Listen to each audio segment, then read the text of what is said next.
First off, before we get started here, I want to thank Hunter and the organization here of putting this conference together and the Center for Sustainability. I think the lineup of speakers that we have here is just phenomenal. I know there'll be students coming in and out all day long as their classes allow them.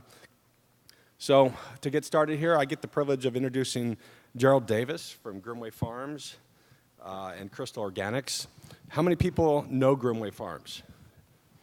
That's pretty good. That's pretty good because I remember a few years ago when I've asked questions like that in the past, very little hands went up. They were kind of this secret company in the valley doing a lot of carrot production most people weren't aware of.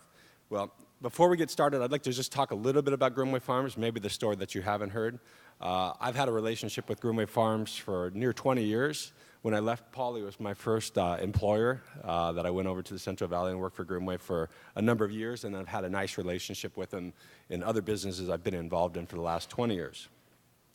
Grimway, I don't know if you know the story, but it was started by two brothers, Rod and Bob Grimm, who actually started farming in high school down in Orange County in Anaheim, California. They grew sweet corn, and they had a farm stand in the late 1960s and into the 70s. Their sweet corn was in high demand, and it's interesting if you talk to people that live in Orange County that are of that certain age, they remember, oh yes, the farm stand on this street and that street, and yes, that's where we used to buy that fresh sweet corn. Well, sweet corn business was really good, but they needed a rotational crop, so they started growing carrots as a rotational crop. And in fact, I remember Rod and Bob telling me about how they used to farm where Anaheim Stadium currently is. And they said that was actually some of the best farm ground for growing carrots at that time. Well, with the urbanization in Orange County and more focus on carrot production, they, in the 1980s, moved to Bakersfield, because Bakersfield is actually a really unique area for carrot production because you can actually grow carrots 2 times a year. So you can have a fall crop and a spring crop, and it also has soils that are very conducive, well-drained, sandy soils for carrot production. After a number of years doing carrots in Bakersfield, Rod and Bob did several acquisitions of some smaller carrot companies, and in 1996 they purchased the third largest carrot company in the United States at that time, which was called Urosic & Sons, and that is really the start of the organic program for Grimway. Urosic had been doing organics as a small percentage of their production for some time, and they were kind of struggling with it and trying to learn from it. And I remember working in the company at that time, and there was a lot of debate about, do we keep the organic program? There were some old-timing farm managers that thought, well, if we keep the organic program, it makes our conventionals look bad, so let's maybe just move 100% back to conventionals. But there were some voices that said, hey, no, we should use the organics as a learning device on what we do on the conventionals.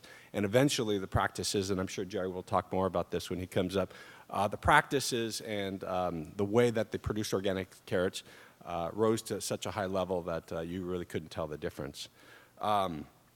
After more acquisitions, so the organic business for Grimway started about in 1996, and it started to expand, and it really expanded in 2001 when Cal Organic was purchased. And Jerry had been working for Cal Organic with a person named Danny Duncan, whose actually children, I believe, went through Cal Poly as well. And after that acquisition, Jerry's been working as the agronomist and also PCA, overseeing the production. If you don't know, Grimway is the largest carrot company in the world, and it's also the largest produce organic company in the world. They're currently growing 60 different species. They're growing year-round. They're covering states from California, Arizona. They're up in Washington. They're in Colorado. It's a year-round business. It's a phenomenal organization. It's a family-run company still today. There's the next generation. Rod and Bob have passed on, but they have sons and daughters and folks involved in the business. So Jerry Davis oversees the production and the pest control advisor for the fertilization practices. He manages over 35 different types of vegetables and fruit crops. He's involved in the company's potato production as well as in-house seed production operations. Jerry's been a great asset in my former career because he had sat on the National Organic Standards Board from 2005 to 2010. where if you're not familiar with the National Organic Standards Board, it's the advisory board that makes recommendations to the United States Secretary of Agriculture on organic foods and products that maybe will be adapted into the national standards. Jerry has a passion for biological farming techniques, which he gets to put in practice every single day on Grimway and Crystal Organics farms. Jerry's been a great resource, as I mentioned, trying to giving us and helping us guide a little bit on what I was doing with the formal company of what trends are happening within the standards and how we need to position things. So it's my great pleasure to introduce Gerald Davis.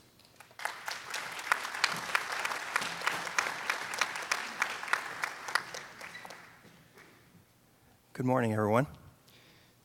I enjoy biological farming a lot better than I do speaking in front of an audience, so bear with me, please. As Russ touched upon, Grimway organic production, primarily we're in Central and Southern California, in the counties listed above: Kern, Santa Barbara, San Luis Obispo, Riverside, and Imperial County. We don't actually go to Arizona. In Imperial County, we are right across the border on the Winter Haven side, so we're not actually in Yuma or Arizona yet. In Washington, we're starting a new venture there a couple years ago in the Columbia Basin, Tri-Cities area with some carrot production there. And probably eventually we'll do potatoes there as well, organic and conventional.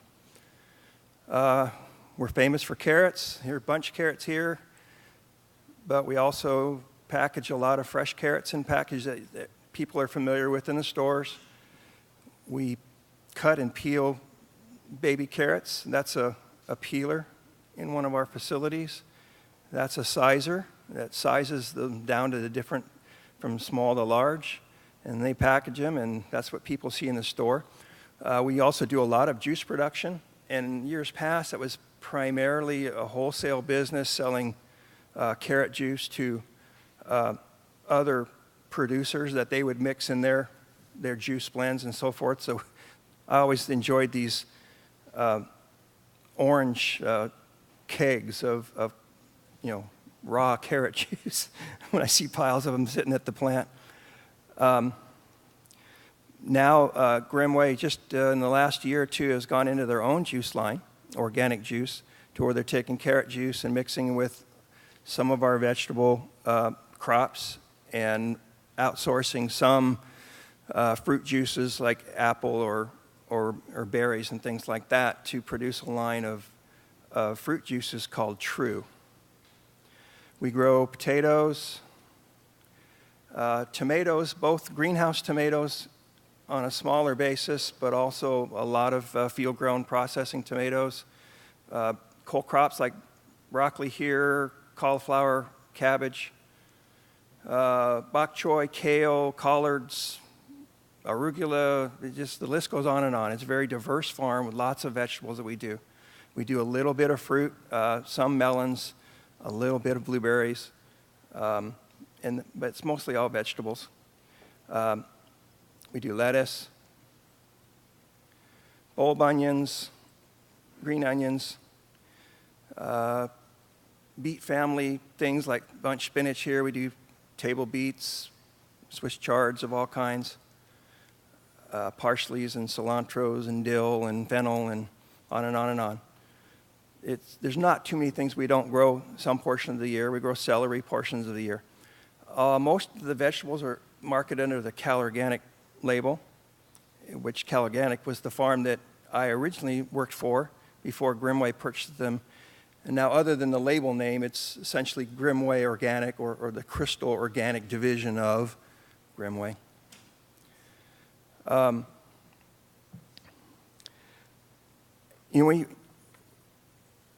interest got piqued a little bit when I listened to some of the earlier speakers talk about the urban setting with kids not knowing much about ag and how to reach out to them. And I just thought I'd say a word about my background, because I grew up in the suburbs of LA and I'm not from a farming background. No agricultural background whatsoever. I think the last farmer in my family was a great-grandfather that did citrus in Southern California back at the turn of the century, I guess. I graduated from high school, and I actually enrolled in one of the Claremont colleges in Southern California. I thought I was going to be a CPA and then a lawyer someday. And right before school was due to start, I backed out and realized I wouldn't be happy, and I had to find the right path for my life. So I wandered around for a few years and eventually settled on something that I thought that I would enjoy, and rather than trying to pick something that would just be financially lucrative. So what I settled on is what my love was. I loved to grow plants, in gardens and so forth, but I'd never been around farms.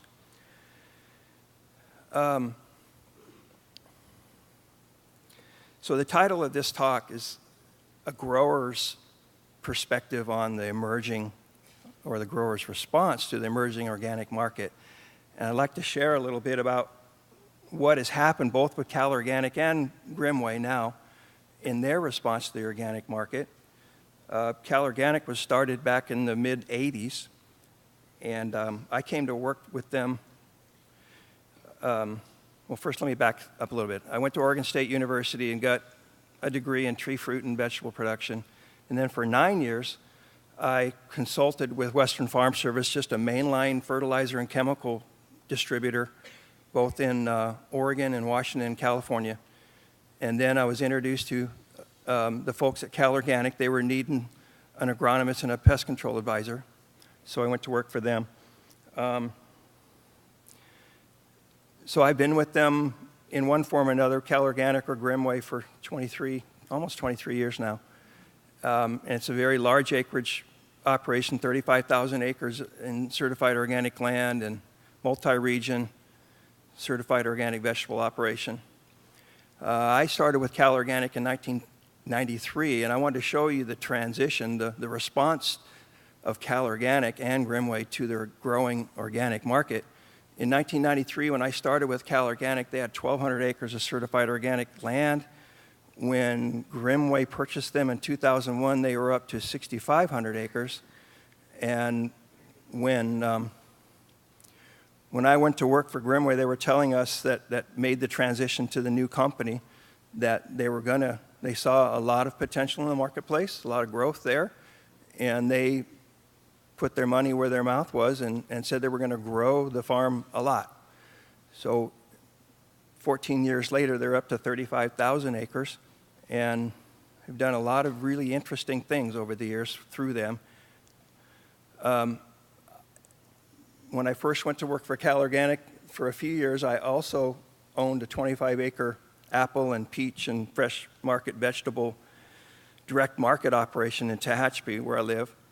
And did that for 4 years until it didn't pan out that well. It was a good operation, but it had its limits to me being able to do that and work for Cal Organic at the same time. As Russ said, in 2005, Grimway asked me if it would be okay among my duties to be put on the National Organic Standards Board, or at least apply for that and see if I could get on. And that turned out to be a really good move for the company and myself. I learned a tremendous amount and got a lot of experience with a broad spectrum of the whole country's organic agriculture situation. Sitting there on that board 2 or 3 meetings a year, listening to people provide public comment, it was very dynamic, much more active and vibrant advisory board than a lot of the ones I hear about within the government. And there's 15 different people and coming on and off with 5-year terms, and I just met a lot of people and got a lot of experience.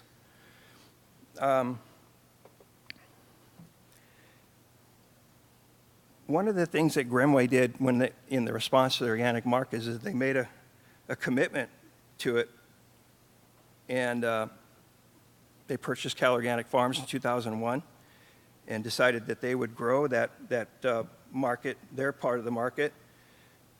And as Russ said, they are now the largest organic vegetable farm, wholly owned, where we grow and pack and ship everything. We don't outsource it with outside growers. It's all produced by us on our farms, almost 99% of it, that is.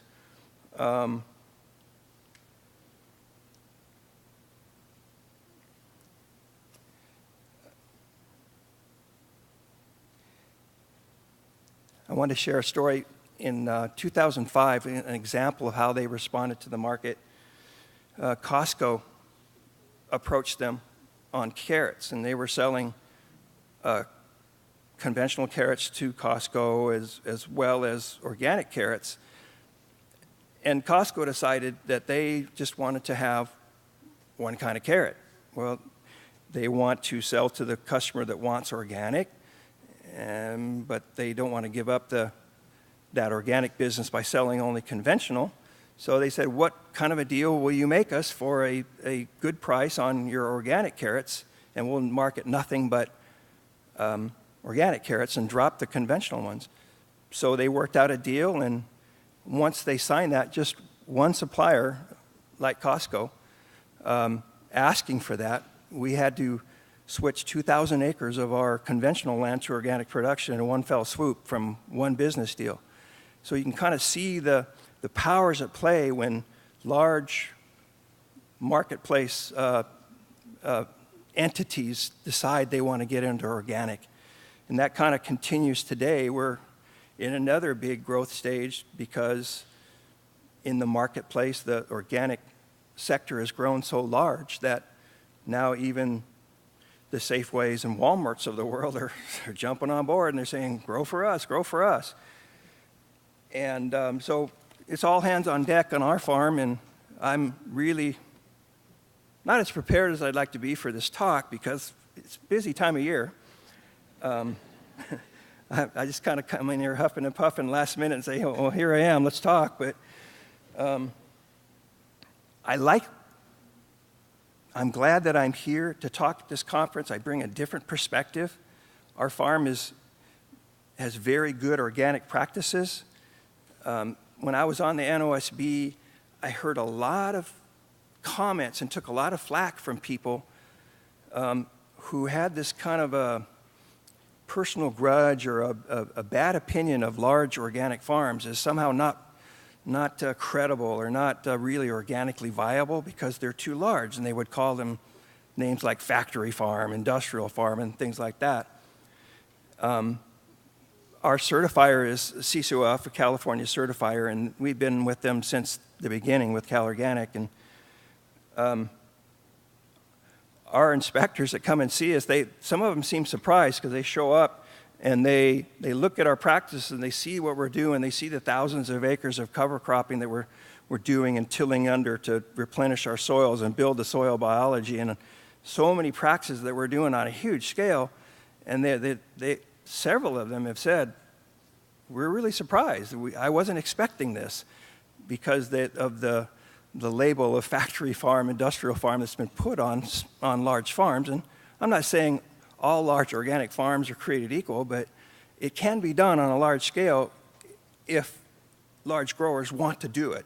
If they want to make the change and begin to build a biological system in their soil and help with things, it can be done. And we've proved that.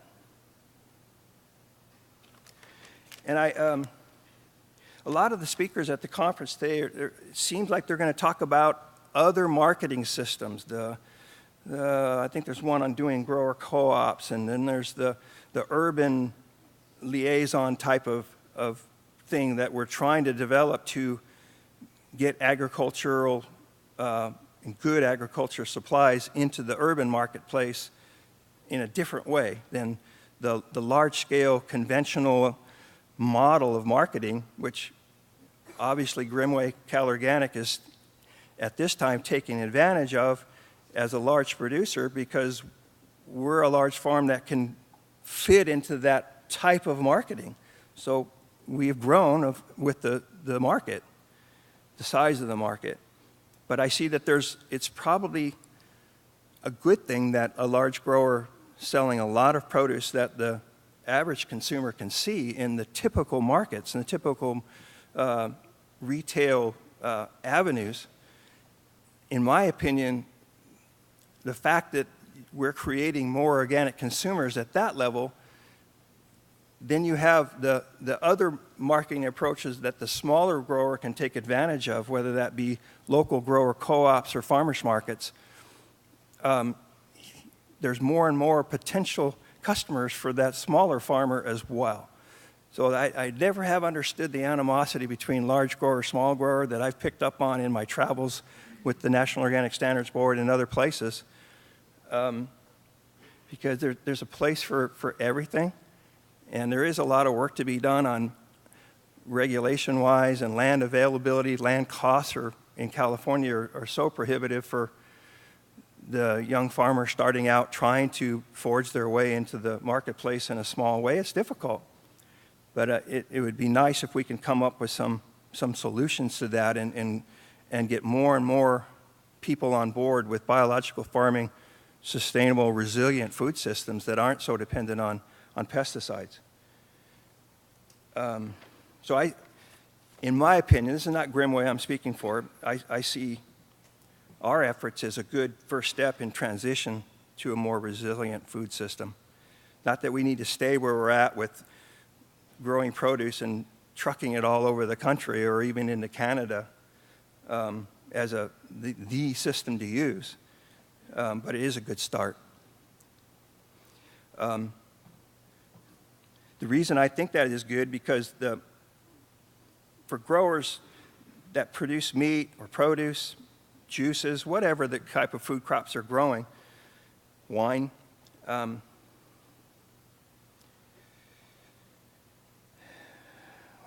lost my train of thought here, excuse me. When more and more growers get on board with those methods, we can reduce the tremendous tonnage of pesticides and synthetic fertilizers that are being applied to the land, day in and day out, year in, year out, and switch to a system over time to a more biologically oriented cover cropping, keeping your soil healthy. Mr. Dolan, I appreciate your comments on the story about the phylloxera-free vineyard after 35 years. I can give an example of that right now on our farm in the area of nematodes in the soil. I've noticed over 20-some years of working with it, and I came from a pesticide and fertilizer background. I mean, I cut my teeth on all those chemicals when I first got out of college, and I understand that system very, very well. And once I made the transition to organic, and now over the years have done nothing but organic, one thing I've noticed in the area of nematodes, and it's a question I get from a lot of farmers, real farmers who are actually conventional farmers, and they want to know, well, you guys are that big, how do you deal with nematodes? Because it's a huge problem for them. And from time to time, they have to use a nuclear option and fumigate soils to kill nematodes, or they can't stay profitable. And they're like, well, how come you can get away with it? What are you doing? And nematodes is like the phylloxera example. When you build your soil biology up and you pull out the deleterious herbicides and pesticides and even some of the synthetic fertilizers, ammonium nitrate, is really harsh on certain organisms in the soil. All of those working together slowly cleave out a lot of the biology that would normally be there to fight against phylloxera or fight against nematodes. And I've seen it on thousands of acres that we've transitioned from conventional to organic, that I'll see the soil tests that'll come in, and when we first get the land transitioned to our division, and some of them have nematodes. And as you begin the organic practices and the 3-year transition switching to organic, and then just a few years into the first few crops of organic, the nematodes disappear and they no longer show up on the test anymore, and they were there. We never treated with anything that should have made them go away, but yet they go away. But one thing we do notice on a practical level is that these same tests that show no root knot nematode present anymore in fields that used to have it, at the same time the level of harmless bacterial and fungal feeding nematodes that are not plant pathogens, they won't attack the plant, they just feed on the general soil life that's there, those numbers skyrocket and go way up, and the root knot nematode population goes away. So root knot nematode, which is the main character that leads to methyl bromide use in a lot of cases. Certainly, most of the telone usage in the conventional market, that kind of fumigant, is mainly going after nematodes. Methyl bromide is used for soil diseases as well, but we've also found that the healthy biology in the soil, we're getting better and better at suppressing soil diseases. That should be a problem. We have some soil diseases in carrots that, fumigants are used in the conventional world to suppress this disease, or you'd have a major problem. And year in and year out, we don't have much problem with it just because of the favorable conditions of the soil biology working for us. So I've heard and experienced many, many examples like that where examples of huge problems in the conventional world that they use lots of pesticides to treat can be dealt with in other ways without having to use pesticides. One of those things that we employ a lot that helps us is really extensive crop rotations. And that's what I see in California, at least, is one of the biggest problems for maybe some of the Salinas and coastal area growers. The cost of their land is so high, and they're really under the gun to be profitable versus the cost of doing business with extremely high land costs or land rents. So they only have a few crops that are profitable enough to fit that land use scenario, so they just keep pounding it, trying to make those work in really tight rotations of strawberries for a couple years and then off to something for very little time, and then they have to go back to strawberries again to be profitable, which leads to a lot of chemical usage. But on our farm, one of the secrets to our success is that with 35 different types of crops, we can rotate a lot and work around different problems that normally would require pesticides to fix.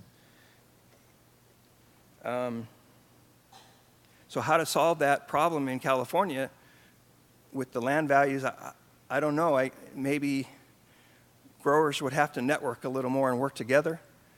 Strawberry growers partner up with a vegetable grower or some other crop that they can determine that if they just trade land with two growers working in a joint venture, sharing land, trading land, they could probably make the same thing happen if they could work together. But again, that's just me talking. I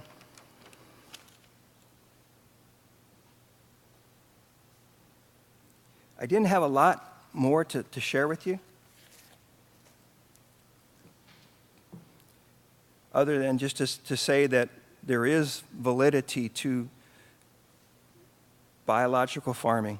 I know a lot of people aren't necessarily into organic, but I think farming biologically and sustainably and resiliently, if we want to use that word, that's the key. In the conventional agriculture world, if the conventional farming mindset could think out of the box long enough to see the successes of certain types of organic operations and borrow from them, I see even within our company, it's difficult to get people to think outside the box. The conventional division people are a separate group, and they admit our successes, but yet they still kind of cling to their conventional practices in a lot of ways. But I think going forward for a more broader approach to resilient food systems, if research could be committed to studying, like the nematode question, why do organic farmers get victory over the root knot nematode, and identify what it is in the conventional system of different materials they apply, whether it's their herbicides or their fertilizers, what is cleaving out sections of their biological community in the soil that doesn't help them on their nematodes. If that kind of work could be done, then maybe even we could come up with a hybrid, not necessarily all organic, but a more sane agricultural production system with the growers who were once called conventional, green revolution type farmers, borrowing from what the organic farmer has learned and making use of that and kind of letting go of the things that are really hurting them and not helping them in the long run for their farming practices and their success. So with that, I wanted to open up to any questions. Oh, I want to share a picture. Some people, when they talk about little farmers versus big farmers, and I think they think they're competing against the big dogs. And like the little children's story, the little train that could, they feel like it's an uphill battle, and how can they compete in the marketplace with farms like Grimway? And the path they're on doesn't always seem like a flowery, rosy path. But I just want to encourage them that to stick with it. And it's not all a bed of roses at Grimway either. We face difficulties with water and regulations and all kinds of things that we have to do battle with on a day-to-day basis that make it difficult for us. But with that, any questions?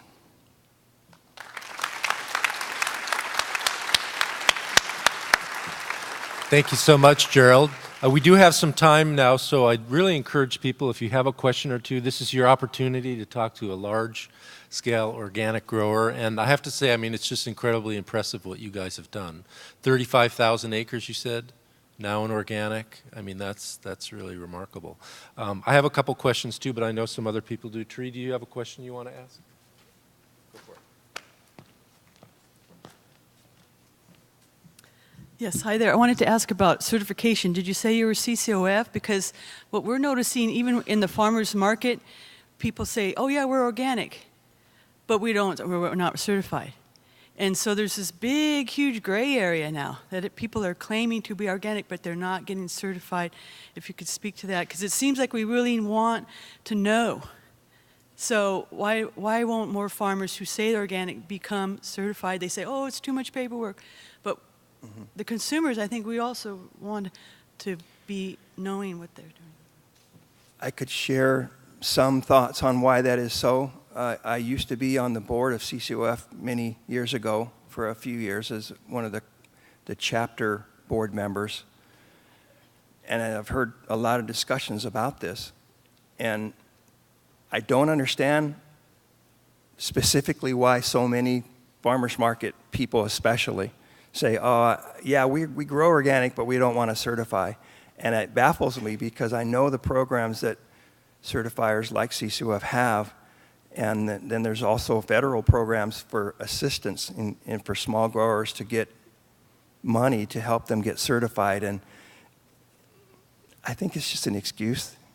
They may have some practices that might not be 100% organic that they don't want to talk about and they don't want the scrutiny, maybe.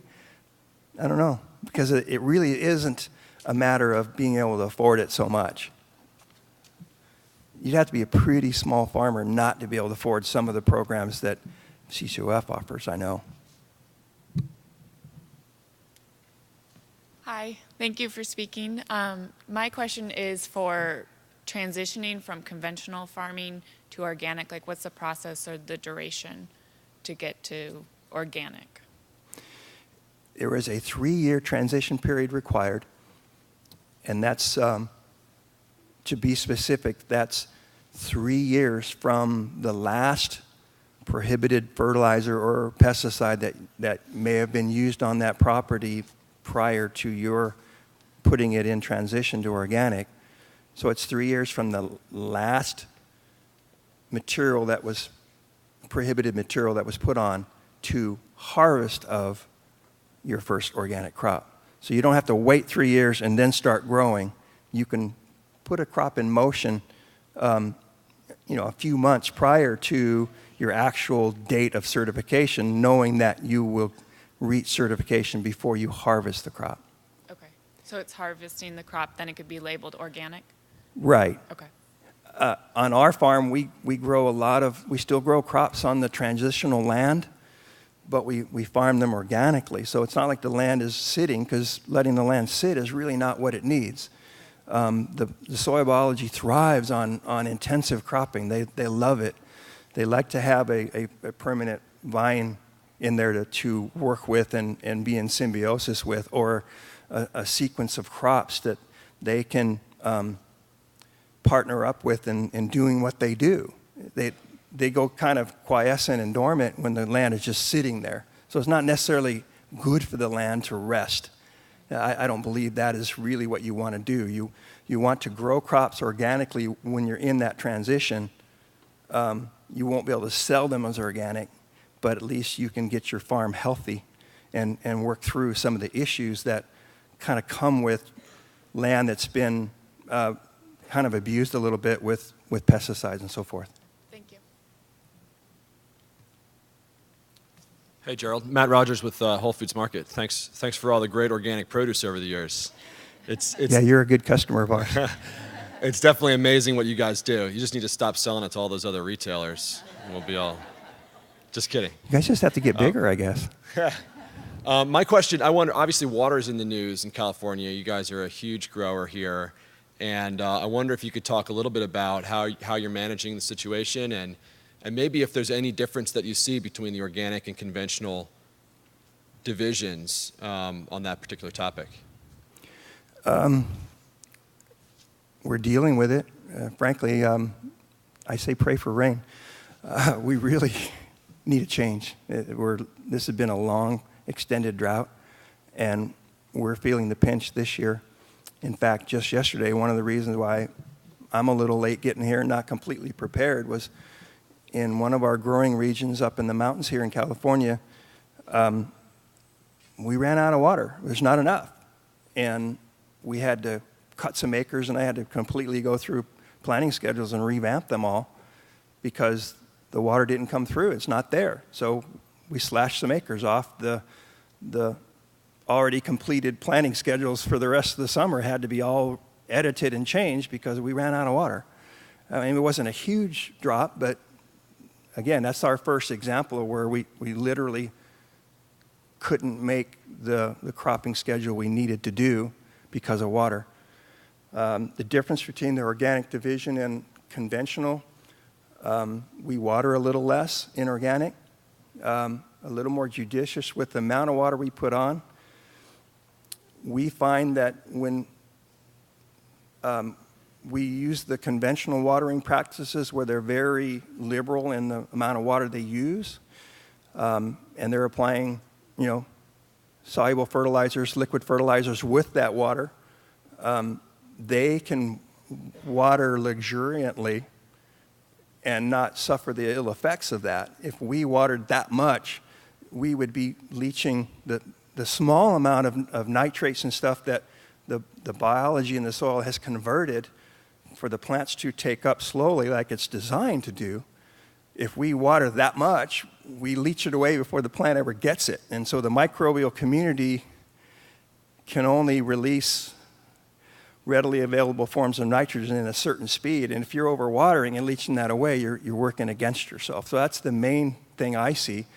But with the regulations coming up that are in place now on nitrogen utilization and the paperwork and budgeting that the state is making us do now, the age of being able to apply as much nitrogen as you want is over, even for the conventional farmer. I have one quick question and two longer ones. What percent is that 35,000 acres of your whole operation, roughly? How much is an organic? The 35,000 acres that is the organic. Yeah. I think last I heard a couple years ago, revenue-wise, we were about 30% of the company, organic.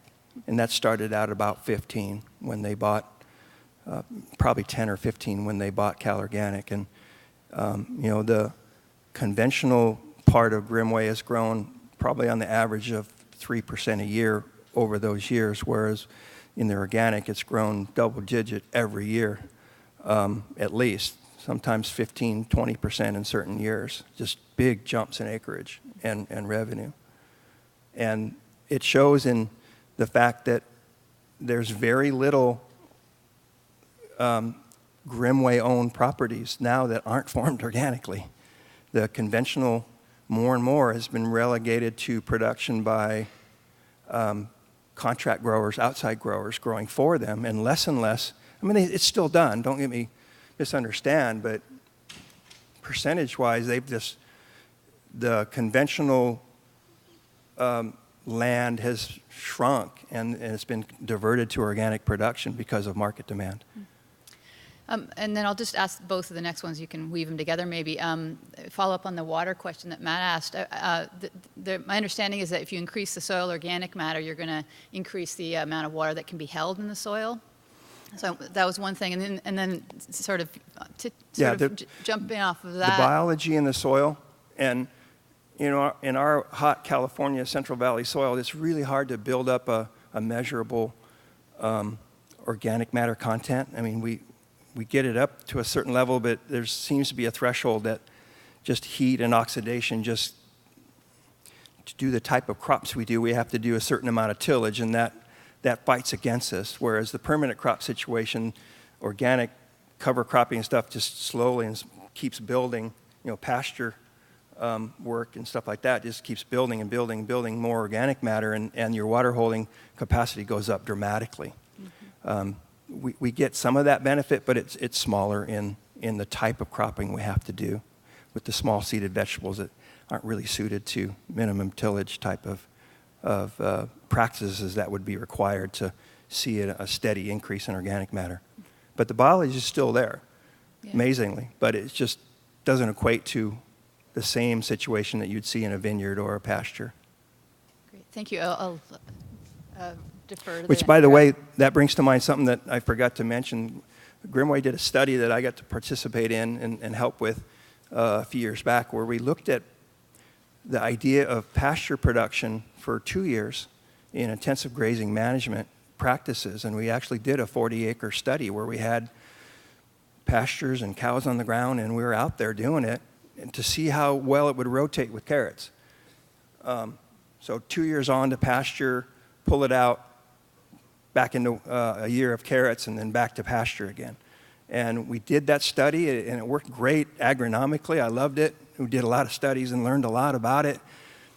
I think marketing-wise, they realized that it's a big step to market beef yourself, because that's our business model. Is most things we grow and pack and sell ourselves. That was a huge step to get into the beef market, and they went, I don't know. And they kind of backed off and said, that was fun, but we'll just shelve that project for now. And then the next wave of organic market growth from the retailers went crazy, and it just absorbed any interest in needing to find other rotational scenarios. We were just filling the land with other vegetables instead of pasture. Interesting to hear you talk about crop rotation, Jerry. My grandfather, who farmed back in Illinois from the early 1900s to about 1930, told me when I was a kid in Modesto, I was probably 5 or 10 years old, he said, I can't grow these tomatoes back to back to back, or I have nematode problems that wipe them out, so I rotate in onions. So we're not talking about new technology, we're talking about old technology adapted in a new system, and it's great. But I have a question. That was just an observation. I have a question for you. It seems like there's a lot of talk about the need to feed 7 billion people, eventually 9 billion people, and how are we going to get there with organic farms that tend to be small scale and so forth? So my question for you is, what's happening in terms of the grower, shipper, the infrastructure that delivers food from an organic farm to the consumer? And do you have any ideas about how we're going to be able to extrapolate whatever system we have now to feed these 9 billion people using organic techniques? I missed part of your question. Can you summarize that last question a little more loudly, please? Yeah, I'm curious, how are we going to get from where we are today with mostly small farms growing organically to the large food system we need to feed everybody on the planet using these techniques, these approaches? In my opinion? Yeah, it's just an opinion. I like the local grower co-ops and farmers market system. I think it's great. I mean, me personally, having a direct market operation for 4 years like that, I loved doing that. It was so fun. Financially, it didn't work out for me, mainly because a small grower, if you lose a crop like I did on an apple farm and it freezes out and you have no income, I had no resources to withstand that. And that's just the epitome of what the small grower goes through. It doesn't take much. One hiccup and it's someone just starting out like I was, it's easy to go out of business. It's really easy. You can't weather the storms so well. But I really like that small grower, an army of small growers situated around urban centers and stuff. I think I'm fascinated with that idea.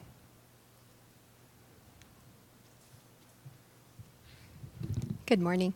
My question is, in conventional, we're talking about using pesticides, and I know that there are also that there's organic herbicides and pesticides in organic growing. Can you speak to the role that they play in your farming practices, and how often do people, growers need to use them? And I think, a lot of people don't understand that there are actually some, Right. Yeah, a lot of ones that are acceptable to use. And from my knowledge, I would really appreciate understanding that a little bit more and how that plays into Grimway's practices. There are some tools that organic growers can use as pesticides, and I've seen on Cal Organic, I've had times where I've seen us use a lot of emphasis on predator and parasites for insect control, and then it will ebb and flow towards, problems will come up with new pests that can't be controlled that way, and we have to respond with the botanical insecticides like the neem-based materials, extracts from plants, or some of the newer bacterial fermented products that produce compounds that are insecticidal. Some of those have like the example would be the spinosad insecticide. I won't use the brand names, but it's derived from bacterium. It's very strong. You have to be careful with that sort of thing. If you go out spraying that for certain pests, you will wind up with the classic example of spray for one pest and you wind up with an aphid problem. And those materials do exist even in the organic world, so you have to be judicious on balancing that use of the botanical or bacterial type of insecticides versus controlling things purely with predators and letting nature take its course.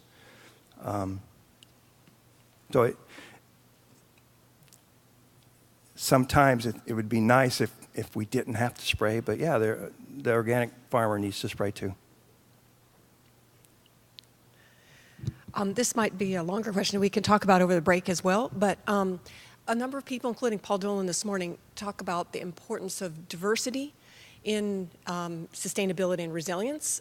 Diversity not only in terms of the biological diversity, and you referred to it in, of course, the soil microbial diversity, also diversity in rotations that you also referred to that you experimented with. But I was just wondering how Grimway, since I think it's very well known for being largely carrots, but yet you, of course, have been involved in other types of vegetables. I was wondering if you've approached the diversification within a farming unit, within a given farm, if you've actually done some intercropping, or because certainly that's one of the sort of key principles is to have diversity in a farming system, and it creates less vulnerability to these kinds of shocks that we were talking about. Right. Some of the intercropping that we do, I don't know if you would call it intercropping, but we will grow, we'll group certain crops by plant family, for example. We might have a field that has beets, chard, and spinach all in one field. They're all grouped by plant family to try to stay in a good rotation for keeping plant families separate from, For example, not growing carrots one year, then thinking you can grow parsley the next year and think you're going to do okay.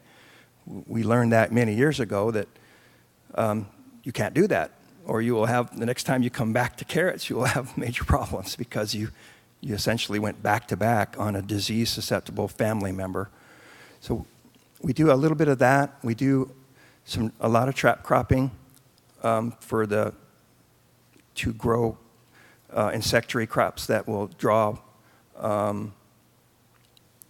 let's say, like syrphid fly or the parasitoid wasp, things that, flowering crops that will attract them in and give them a habitat on the borders of fields. Sometimes even within the field, in the furrows, we'll have alyssum or other things to serve as not a trap crop, but an insectary crop. And then we also use trap crops for the Brugada bug, for example, the new pest that is defying all control efforts. When we run into a pest that we can't control with anything that's organically registered, we'll try to feed it with something else that will attract it away from the host crop. Great. Gerald, I think your comments have been really illuminating for us all, so thank you so much. Thank you.